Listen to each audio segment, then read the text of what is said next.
bahay. Ayun, giba na din yung rest house ng mga Tia Ida. Mayon yung bahay ni Plegi, wala na din bubong. Natira naman yung bahay ng Tio Lando. Ayan. O, tara na dito, Kapaw Patrol. Oh, Kapaw Patrol, nakita mo yung tulay, wala na. Opo. Nakita mo siya, wala na talaga. O, ayan, yung rest house po ng Tia Ida, wala na din.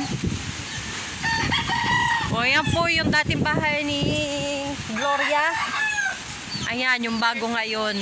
Nakasurvive naman. Well, mga basa din sa loob, pero tuyo naman yung tao. Ayan.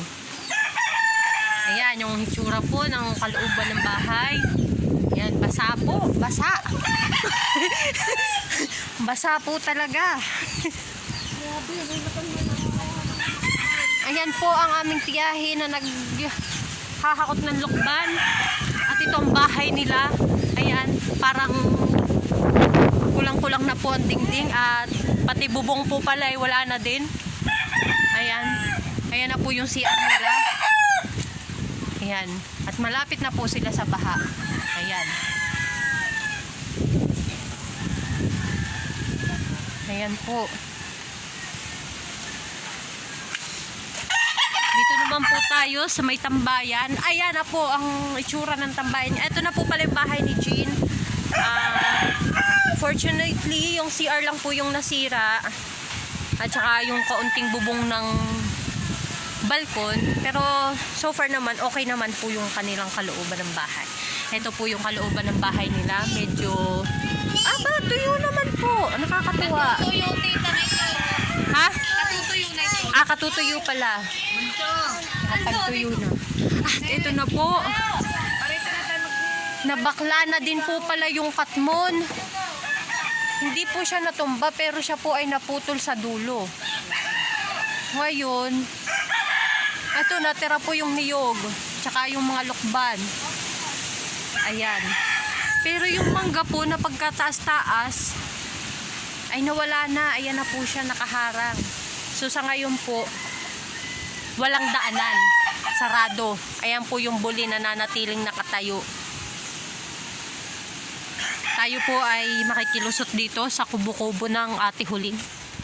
Yan. Na dito po tayo ngayon. At siya po ay mapalad na nakapagpaapoy. Bukod tangi. Siya po ay may bunot. Doon po sa paapoy. Sa inyo din po, wala ding apoy. At ayan po ang itsura naman ng bakuran ng mga Tia Ida dati. Ayan yung lukban niya at natumba na.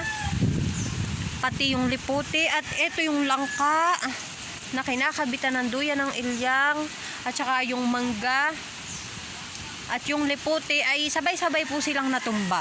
Ayan. Wala po talagang daanan ngayon. Ayan po ang sitwasyon dito sa Barangay Pilion, Ibayiw. Ayan po. Pati yung mga mangga po doon sa may babuyan ay nangatumba na din. Ayan. Wala na po. Wala nang natirang nakatayo.